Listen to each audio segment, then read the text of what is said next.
Starting స్టేజ్‌లోనే గనక మనం ఈ ప్రాబ్లమ్‌ని డయాగ్నోస్ చేయగలిగితే, నెక్స్ట్ స్టేజ్‌కి వెళ్ళకుండా ఆ స్టేజ్‌లోనే క్యూర్ చేయగలొచ్చు.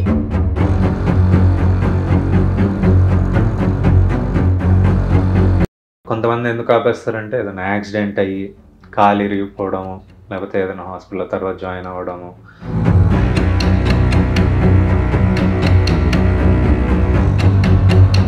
సో, వీటిలో ద మోస్ట్ డేంజరస్ స్టేజ్ అనేది ఇప్పుడు మనం డిస్కస్ చేసుకున్నాము. యెస్.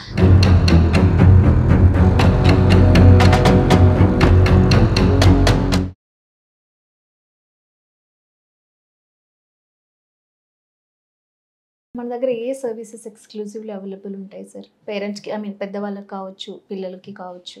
సో, ఇక్కడ మేము ప్రొవైడ్ చేసేది చిన్న పిల్లల నుంచి అంటే రైట్ ఫ్రమ్ 1 ఇయర్ ఓల్డ్ హ్మ్. ఆహ్, పిల్లల నుంచి పెద్దవాళ్ళకి ఓకే. అప్ టు 95, 100 వాళ్ళకి కూడా మనం ట్రీట్మెంట్ ఇస్తుంటాం. ఓకే. సో, చిన్న వయసు పిల్లలకి ఏంటంటే వాళ్ళకి కొంచెం ఇంటెలిజెన్స్ లెవెల్స్ తక్కువ ఉండడము, హ్మ్. లేకపోతే స్పీచ్ డిలేస్ అవుతూ ఉంటాయి. యెస్. లేట్‌గా స్పీచ్ రావడము, అవును. లేకపోతే వాళ్ళు పేరెంట్స్ పలికినా గూడా అంటే పేరెంట్స్ పిలిచినా గూడా పలకపోవడము, హ్మ్. ఐ టు ఐ కాంటాక్ట్ ఉండదు, కమ్యూనికేషన్ ఉండదనమాట. సో, ఇట్లాంటి డెఫిసిట్స్ ఉన్న పిల్లలకి కూడా మనం ట్రీట్మెంట్ ఇస్తుంటాం. సో, వీటిని ఆటిజం అంటాము. ఇంకొకటి ఎక్కువ హైపర్ యాక్టివ్ ఉంటారు పిల్లలు. అవును. ఒక చోట కుదురుగా కూర్చోరు, ఊరికే అటు ఇటు పరిగెత్తుతూ ఉంటారు. వాళ్ళలో ఏంటంటే కాన్సంట్రేషన్, ఫోకస్, అటెన్షన్ అనేవి ప్రాబ్లమ్స్ ఉంటాయి. అవును. సో, దీన్ని ఏడీహెచ్‌డీ అంటాం. Attention deficit hyper activity disorder. Okay. So, ఇట్లాంటి పిల్లలకి కూడా మనం ఇక్కడ ట్రీట్మెంట్ ఇస్తాం. హ్మ్. ఇదే కాకుండా లో ఇంటెలిజెన్స్ లెవెల్స్ అంటే మెంటల్ రిటార్డేషన్, ఇంటెలెక్చువల్ డిజబిలిటీ అంటాం. So, okay. ఇంటెలెక్చువల్ డిజబిలిటీ వల్ల కూడా చాలా బిహేవియరల్ ప్రాబ్లమ్స్ అనేవి ఉంటాయన్నమాట. ఓకే. వాటికి కూడా ట్రీట్మెంట్ ఇస్తాం.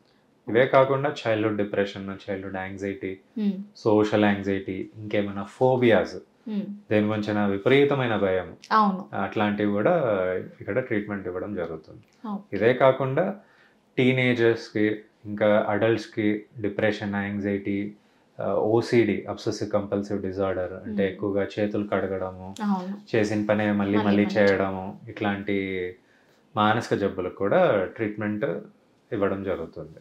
ఓకే. ఇదొక్కటే కాదు, addictions, alcohol, okay. Cigarette smoking, opioids, cannabis అంటే గంజాయి, హ్మ్.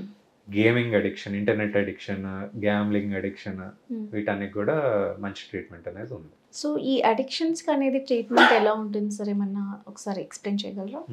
సో, ఈ అడిక్షన్స్‌కి ఏంటంటే మొదటిగా ఆల్కహాల్ తీసుకుందాం. ఈ మధ్య అంటే చాలామంది ఆల్కహాల్ ఎక్కువగా తీసుకుంటుంటారు. కొంతమంది చిన్న వయసులోనే స్టార్ట్ చేస్తారు.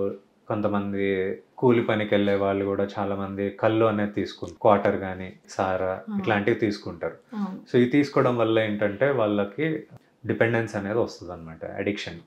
సో, వాళ్ళకి ఫస్ట్ ఏంటంటే కొంచెం మోతాదులో స్టార్ట్ చేస్తారు. తర్వాత క్వాంటిటీకి వాళ్ళకి ఎక్కువగా హై రాదు. ఆ కిక్ రాదనమాట. ఆ కిక్ రాకపోవడం వల్ల వాళ్ళు ఇంకెక్కువగా తాగాలనిపిస్తది.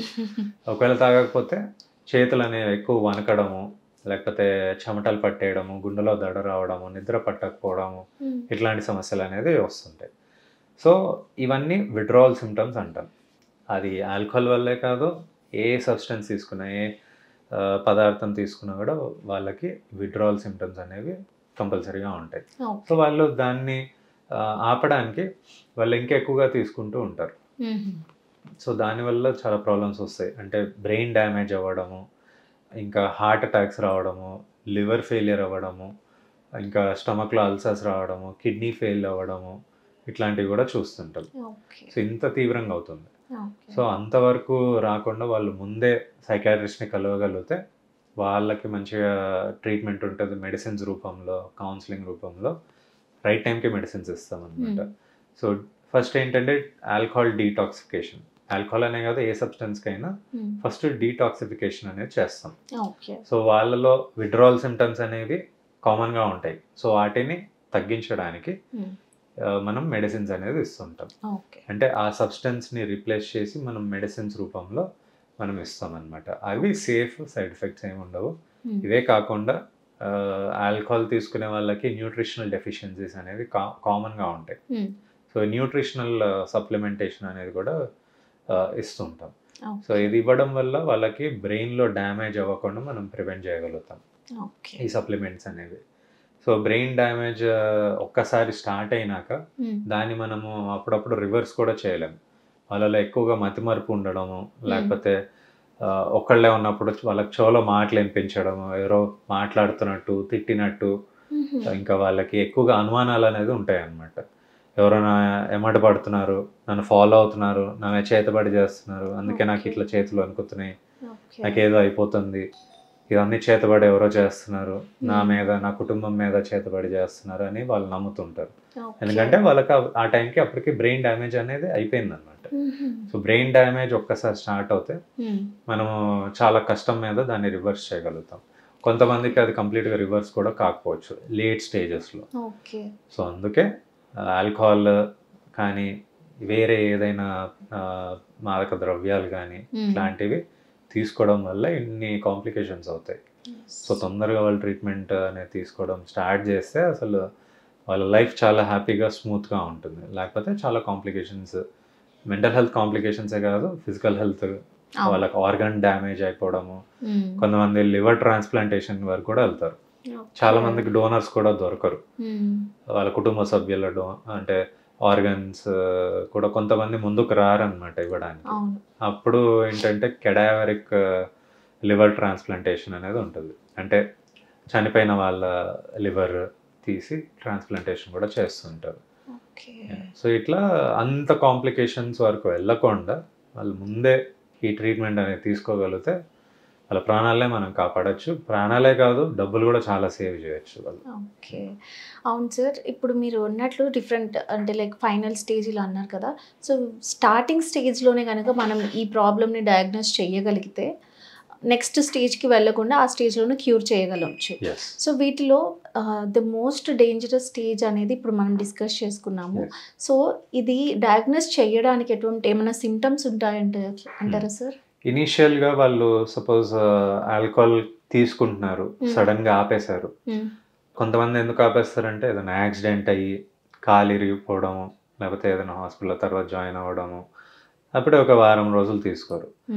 నెమ్మదిగా ఈ సిమ్టమ్స్ అనేది స్టార్ట్ అవుతుంది. ఫస్ట్ ఏంటంటే నిద్ర పట్టదు, కంప్లీట్గా రాత్రంతా నిద్ర పట్టదు. వాళ్ళకి చెవులో మాటలు, శబ్దాలు, లేకపోతే లేని వాళ్ళు వాళ్ళకి కనిపిస్తుంటారు, వాటిని విజువల్ హాలుసినేషన్స్ అంటాం. ఎక్కువగా చెవులో మాటలు వినిపించడం వాటిని ఆడిటరీ హాలుసినేషన్స్ అంటాం. సో ఇట్లాంటివి స్టార్ట్ అవుతాయి. ఇంకొకటి చేతులు ఎక్కువగా వణకడం, చేతులు కాళ్ళు తిమ్మిర్లు రావడము, ఇంకా చాలా నీరసంగా అయిపోవడము, చెమటలు పట్టేయడము, ఇవన్నీ కూడా విత్డ్రావల్ సిమ్టమ్స్ అంటాం. సో ఈ విత్డ్రావల్ సిమ్టమ్స్ అనేవి స్టార్ట్ అవుతాయి ఇనీషియల్ స్టేజెస్లో. ఆ తర్వాత ఎక్కువగా అంటే ఈ విత్డ్రావల్ సిమ్టమ్స్ అనేది అసలు ట్రీట్ చేయకపోతే వాళ్ళు నెక్స్ట్ ఫేజ్ ఆఫ్ అంటే స్టేజ్కి వెళ్తారు, దాన్ని డెలీరియం అంటాం. డెలీరియంలో ఏంటంటే వాళ్ళు ఆ టైంకి ఏం చేస్తున్నారో తెలియదు.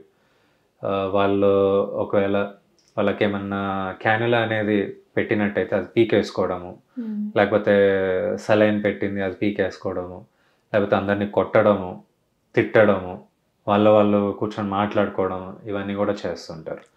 సో ఆ ఫేజ్ అనేది చాలా కామన్గా చూస్తుంటాము. ఒకవేళ విత్డ్రావల్ ఫేజ్లోనే అదొక సివియర్ ఫేజ్ అనమాట డెలీరియం అనేది.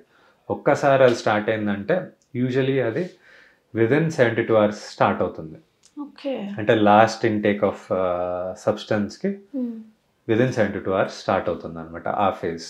సో ఈలోపు వాళ్ళు కొంచెం జాగ్రత్తగా ఉండాలి, రైట్ టైంకి మెడిసిన్స్ తీసుకోగలిగితే వాళ్ళకి ఈ డెలీరియం అనే ఫేజ్ మనము ఆపగలుగుతాం అనమాట.